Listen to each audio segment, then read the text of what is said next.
तो चलो एक और क्वेश्चन देखते हैं। ये क्वेश्चन हमारा जे एडवांस 2024 का क्वेश्चन है and it is based on electrostatics plus SHM. अगर आपको एसएचएम सही से नहीं आता तो आप इस प्रॉब्लम को स्किप कर सकते हैं। ओके, लेकिन है बहुत आसान। सो जो प्रॉब्लम कह रहा है वो कह रहा है कि मैंने तो प्रॉब्लम पहले से पढ़ रखा है, मैं आपको ये क्वेश्चन एक्सप्लेन कर देता हूँ कि भाई देखो, ये हॉरिजॉन्टल है, मतलब ग्रेविटी अंदर की तरफ है, ग्रेविटी की वजह से कोई इफेक्ट नहीं आएगा। ये जो है एक बीड है चार्ज क्यू मास एम का, ये यहाँ पे फिक्स्ड है इस पॉइंट पे, ठीक है। और एक और बीड जो चार्ज क्यू मास एम का है वो इक्विलिब्रियम पोजीशन पे रखा हुआ है एट रेस्ट। तो हम सबको पता है कि equilibrium position along the ring, equilibrium position along the ring जो है वो क्या होगी, उसके डायमीटर के लिए ऑपोजिट पॉइंट ही होगा, बिकॉज जो इलेक्ट्रोस्टैटिक फोर्स है वो इस तरफ एक्ट कर रहा है, और जो नॉर्मल है वो उसे बैलेंस कर सकता है यहाँ से, नहीं तो भाई कोई ना कोई कंपोनेंट आएगा जो उसे equilibrium position which is this one itself इसकी तरफ पुश करेगा या फिर लाइक इसकी तरफ इसे धकेलेगा। Okay fine. तो अब मुझे क्या करना है, मुझे निकालना है कि भाई अगर मैं इसे हल्का सा डिस्प्लेस कर देता हूँ तो इस वाले बीट का टाइम पीरियड क्या होगा।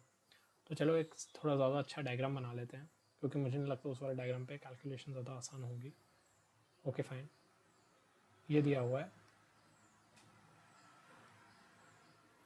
अरे ओके। सो ये मेरा बीड है। हाँ, पर स्ट्रेट लाइन टूल होता है क्या? Let me check.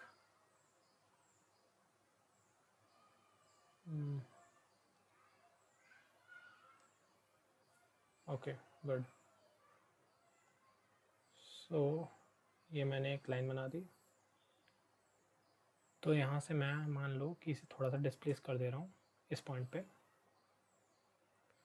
और ये मेरा सेंटर है, इसका ये रेडियस भी दिया हुआ है जो कि आर है।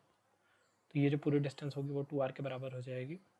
Okay fine. तो चलो अब मैं इस सेंटर से भी ज्वाइन कर देता हूँ। अभी सेंटर से भी ज्वाइन हो चुका है, तो अब हम अपनी कैलकुलेशन शुरू करते हैं।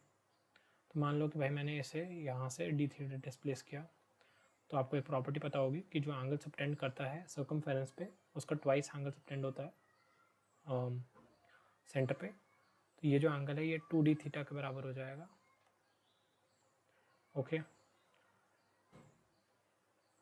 यहाँ पे मैं वर्टिकल के पैरेलल एक लाइन बना देता हूँ, बिकॉज कंस्ट्रक्शन में उसकी ज़रूरत पड़ेगी। ओके, तो अगर ये 2d थीटा है तो ये पूरा एंगल 2d थीटा होगा, ठीक है।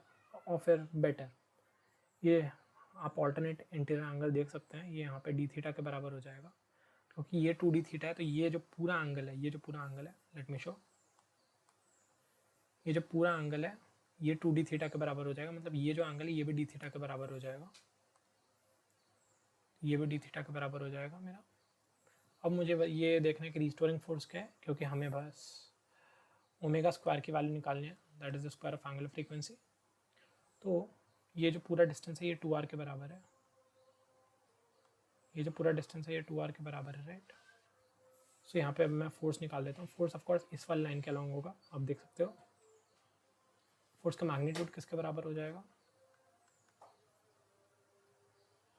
के Q square by r square, k Q square by r square. R square is what, 2r का होल स्क्वायर, 2r का whole square will be 4 capital R square, correct. तो ये मेरे फोर्स की वैल्यू आ गई। अब मुझे बताना है कि ये जो फोर्स है इसका कौन सा कंपोनेंट मीन पोजीशन की तरफ टेंड कर रहा है। देखो ये जो पूरी चीज़ होगी ना, ये बहुत छोटा सा सेगमेंट है, ये अप्रॉक्सीमेटली एक स्ट्रेट लाइन के बराबर होगा, ठीक है। तो हम वहाँ से ही अपना मैनिपुलेशन निकाल लेते हैं, ठीक है, जो रिस्टोरिंग फोर्स होगा वो। देखो ये जो है इसका जो कंपोनेंट है सेंटर के अलॉन्ग, देखो एक रेडियल कंपोनेंट होता है, एक टेंजेंशियल कंपोनेंट होता है। तो ये इसका एंगल जो इसके साथ है ये डी थीटा के बराबर है, राइट। सो इसके अलॉन्ग जो कंपोनेंट होगा कॉस डी थीटा होगा, जो कि इसकी तरफ टेंड नहीं कर रहा होगा, जो कि रेडियल कंपोनेंट होगा, एंड ये मीन पोजीशन की तरफ टेंड नहीं कर रहा होगा। तो मुझे क्या बताना है, मुझे एंगुलर कंपोनेंट का एनालाइज करके आंसर निकालना है। तो मेरा एंगुलर कंपोनेंट किसके बराबर होगा, sine D theta. Sine D theta small angle का साइन, हमें पता है स्मॉल एंगल अप्रॉक्सीमेशन यूज़ करते हैं। सो चलो करते हैं, K Q square by 4r square, small angle approximation से इसका मुझे साइन थीटा कंपोनेंट निकालना था, sine D theta D theta के बराबर होता है। ये किसके बराबर हो जाएगा, m ओमेगा स्क्वायर इंटू ये वाले डिस्टेंस है, ये 2r डी थीटा के बराबर है, राइट, यस। जो मेरा x है वो 2r डी थीटा के बराबर है, तो जो डी थीटा है वो कैंसिल हो जाएगा। अब यहाँ से मुझे ओमेगा स्क्वायर की वैल्यू आ जाएगी। यहाँ पे थोड़ा स्पेस कम है तो मैं ऊपर में आंसर लिख रहा हूँ, ठीक है। तो मेरा ओमेगा स्क्वायर क्या आ जाएगा, मेरा ओमेगा स्क्वायर आ जाएगा Q square by 32 pi epsilon nought are cube M, Q square by 32 pi epsilon nought are cube M. देखते कौन सा ऑप्शन मैच कर रहा है। उसके बाद 32 pi epsilon nought are cube, answer B match कर रहा है, इसका भी आंसर बी आ गया। तो चलो अब हम अगले क्वेश्चन पे मूव ऑन करते हैं।